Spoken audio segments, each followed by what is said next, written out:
Good morning. I'm so glad you've joined me today for our English class. My name is Marge Peterson. I'm with the Claiborne County Adult Literacy Council, and we have classes for English. We have classes for high school equivalency. We have virtual classes. We also have in-person classes in the classroom. So if you want more information, please call 361-595-1010. 1010, and we'd love to have you join us, and I'm glad you're joining me today. We're going to do some idiom work and some grammar work and some new things and some review things, okay? So let's get started with idioms. I'm going to review the ones that we did, let's see, I believe it was, yes, it was a couple of times ago, a couple of classes ago. But we've had these already, so we're just going to review. A backseat driver, someone who really tries to tell other people what to do. A bossy person, not your boss, but a bossy person. Okay, somebody who tries to give unwanted advice. No spring chicken is someone who is not very young, but maybe acts young. Okay, no spring chicken. Alter ego is someone that is very much like you, and a very close and trusted friend who is like you. So that's alter ego. Doubting Thomas, someone that doubts things unless they see some kind of proof that something has happened, and that's where it comes from. And it's actually the person's name, and it's from the Bible with Jesus and one of his disciples, Doubting Thomas. Okay, footloose and fancy free is if someone is not romantically involved with anyone, they're footloose and fancy free. If they want to do something, they don't have to check with somebody or get think that someone else wants to do it with them necessarily. They're just free is what it is. Okay, we had those, and then put that down. We had these last time. A dark horse candidate.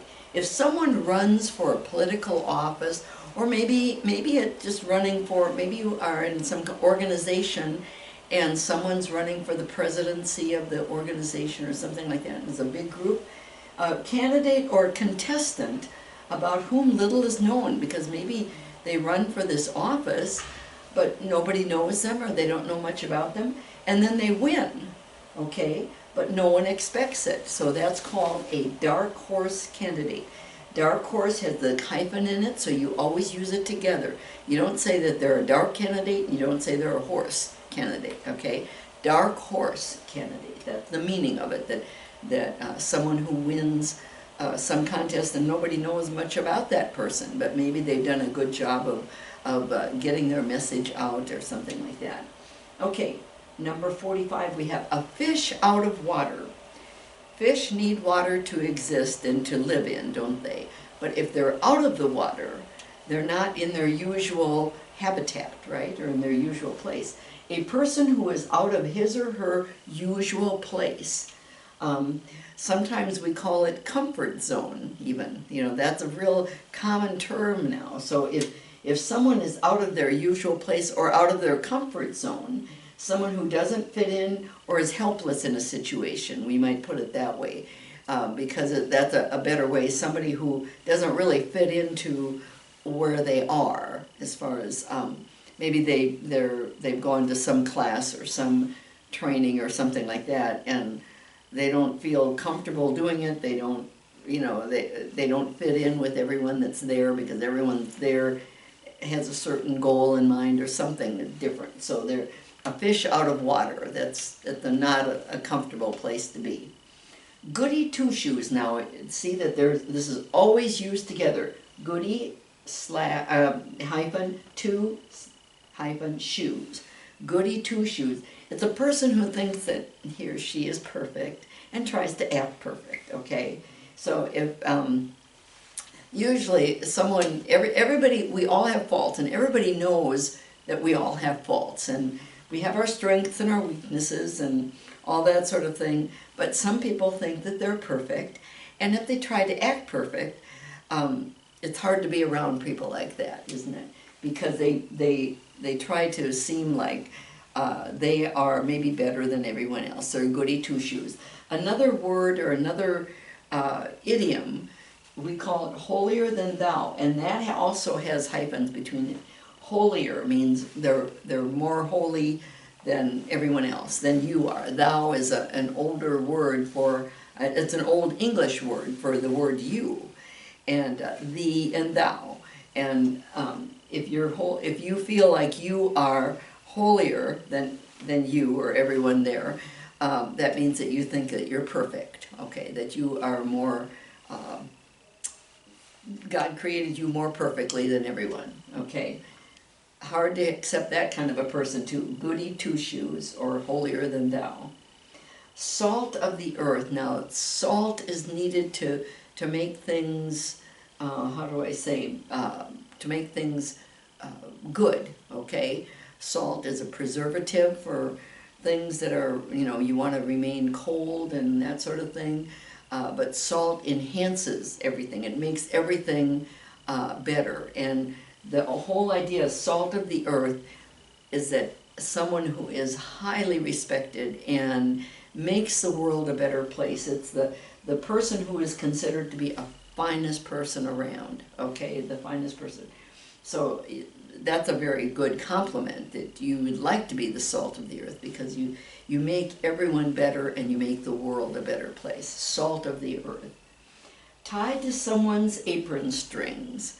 And usually this is an adult who, usually we talk about it in terms of a mother. It could be any, it could be another woman. It could be a wife, but usually it's in terms of a mother. It's an adult who can't be independent. They can't make decisions without asking permission or somebody's, okay for something. They can't do anything independently. They lack the ability to act independently, which when you're an adult, you really need to be able to do that, okay? So that those dark horse candidate, fish out of water, goody two-shoes, or holier than thou, salt of the earth, or tied to someone's apron strings. Some of those things are good things, some are not good things, but they're not, how do I say, they're not illegal, or they're not detrimental to some, but they're not, how do I say, terrible, we'll put it that way. It might not be exactly what you want or want to be, but salt of the earth you would want to be. Okay, we're going to end our, and I didn't mention that all of these idioms that we've been reviewing, and these last ones, this is the very last part, they're all descriptions of people. And that's why dark horse candidate or salt of the earth, you wouldn't say, you wouldn't be describing an organization or an animal or something like that. You describe a person that is a dark horse candidate, or the salt of the earth, or tied to someone's apron strings, okay? You would be describing a person. So, here are the last ones. This one is funny, and I hear this one. Vertically challenged.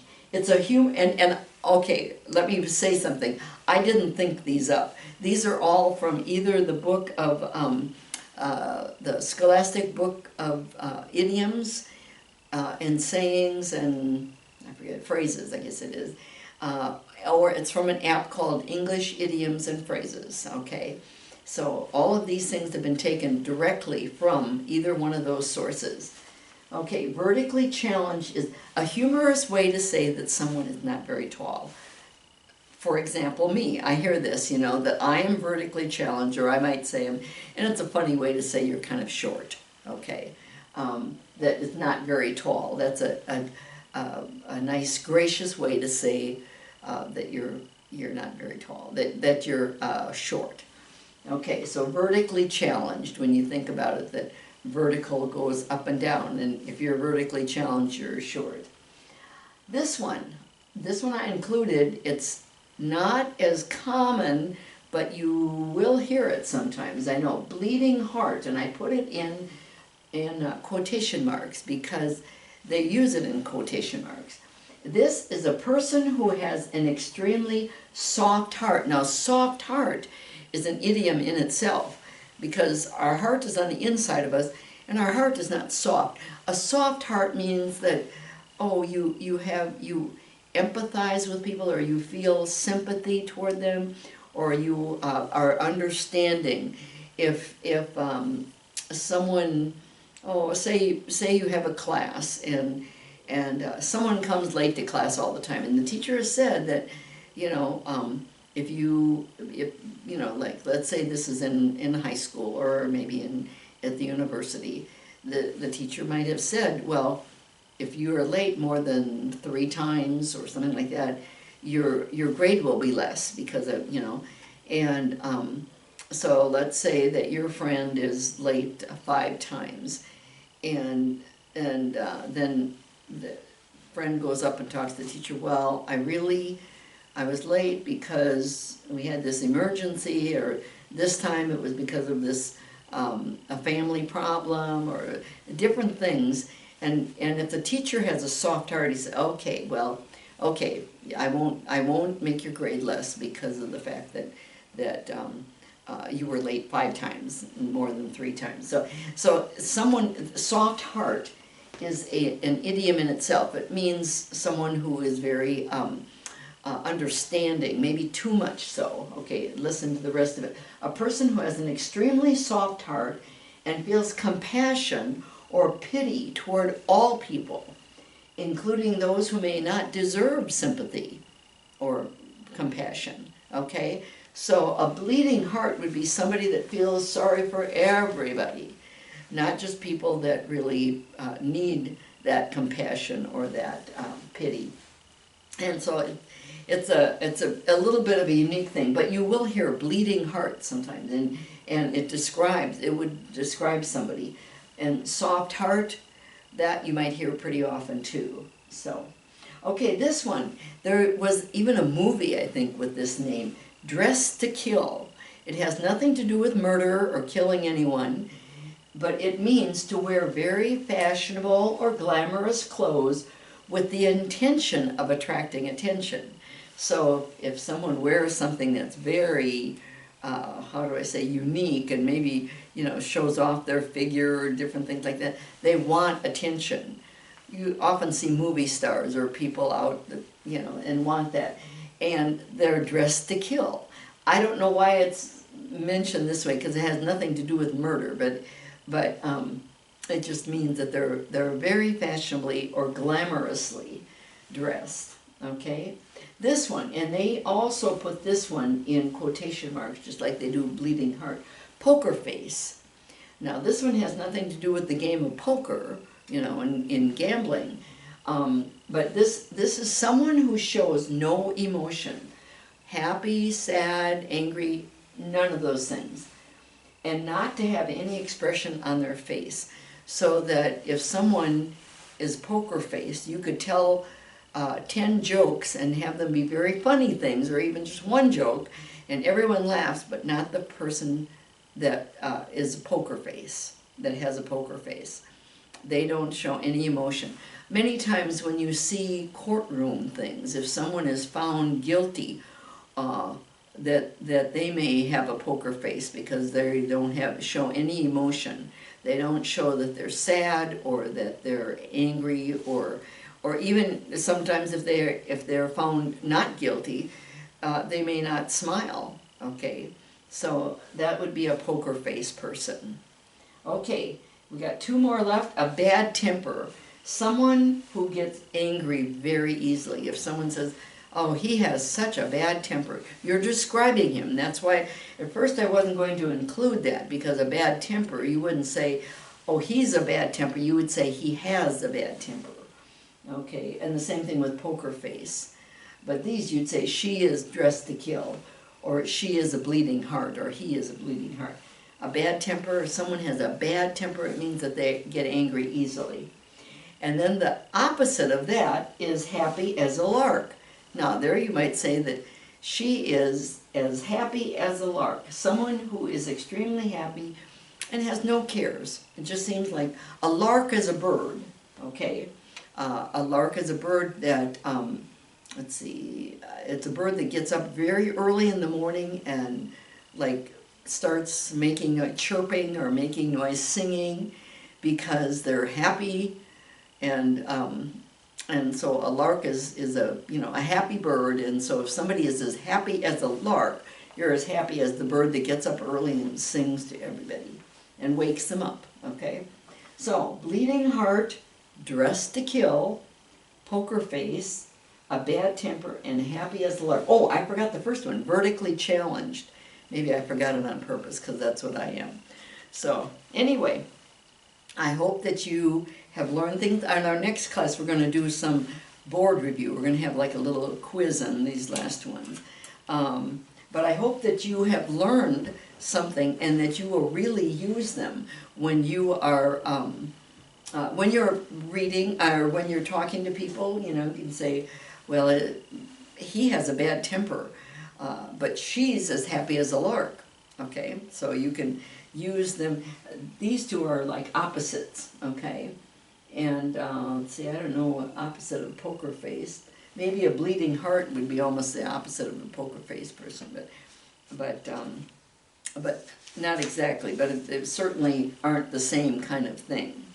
So, okay, we're going to do a little bit of grammar review. Remember that we've been working on past tense verbs and how you ask questions, how you say them with a negative, and how you say them with a positive, or with you know, the kind of statement that's an affirmative statement, or one that's a negative statement, or a question. And that's what we're going to look at today, because we practice some of the, we call them WH questions. They don't all have a WH with them. How long doesn't have a WH beginning. But when, where, what, and I didn't get a who put up here. I will next time, because I had fewer of them here, but I do have some with the who on it. But what we're going to do is look at the statement and then practice how would you use the words in the parentheses to ask a question about the statement. For example, let's look at the first one. She did very well on the test. Okay, that's an affirmative statement. Now we're going to ask a question. And so then, whether it's the person that said the affirmative one or someone else, how would you say, how long study? Because you're talking in the past tense. So, how long she studied? No, because we have to use, remember, both in the negative and the question, we use a past tense verb. That little word did, okay? That little word, when we use past tense, either a negative or question, we use the past tense of the helping verb, did. So how would you ask that question, how long study? I'm going to give you a minute. How would you say, or not a minute, a few seconds. How long, we know that, and you're asking in the past, right? So what would you use? Did, and who you're asking about? She. How long did she, what? Study. And that's the question. You wouldn't say how long she studied. No, because studied is what you'd say. And the answer, if you have to answer that, you could say she studied, and I'll put that out here because that's a positive one. She studied 10 hours. Okay? Because in the positive, in the affirmative, you use the past tense verb. And it doesn't make a difference. Remember, it doesn't make a difference if it's a regular past tense verb or irregular. Okay? Studied is one that you change the spelling of. Okay? Here, study, but you change the Y to an I and add the ED. Sometimes it's a whole different word. Like if you say, how long did she stand? She stood for 5 hours. Stand and stood. Stood is the past tense of stand. So there's all those irregular ones, remember? I hope you look back and practice those, because you almost have to just memorize irregular past tense verb. And it's important to do that, because then you use the right form. You wouldn't want to say standed. How long did she stand? She standed for 5 hours. No, she stood. So it's really important to know. This one is more regular, but it's a little bit irregular because it's got, you change the Y to an I, but you still have the ED on there. Okay, it's irregular in the spelling now. She studied 10 hours. Okay, how long did she study? Here's the past. You're asking the question in the past. Okay, look at number 2. Ray isn't home right now. Okay, say that Ray isn't home right now, and maybe somebody called, and you might say, well, Ray isn't home right now. So the question they may ask you is, when, and what's that past tense verb? Helping verb? Did. When did, is Ray a boy or a girl, or a male or female? He, it's a male. When did he, and you could say Ray, but if you've already mentioned his name and you're in a conversation, you don't have to repeat the name again. You can just say, when did he what? Left? No. You already used the past. When did he leave? Okay, and then maybe you say again, Ray isn't home right now, and the other person says, when did he leave? What answer could you put for that? He left. There. This is a very much of an irregular one. We don't say leaved, we say left. He left 10 minutes ago.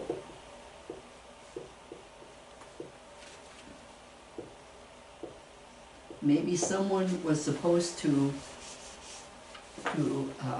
pick him up, and he left before they picked him up, or they called him before they picked him up, okay? Okay, let's look at number 3. They are, this is there, and we pronounce it there, they are, but it's they're driving a new car. Oh, that sounds good. They're driving a new car. Okay, now, if I say, look, they're driving a new car, and you're standing next to me, they'll say, when, or you might ask it yourself. What's the helping past tense verb? When did, who you're talking about? They. When did they get it? You understand how we do that now? Because they is who you're talking about. The past tense verb is there, so you use the regular verb here. Okay, let's answer that question. They're driving a new car. When did they get it? What is the past of get? They got. Good. I hope you got that one. Okay. They got it yesterday.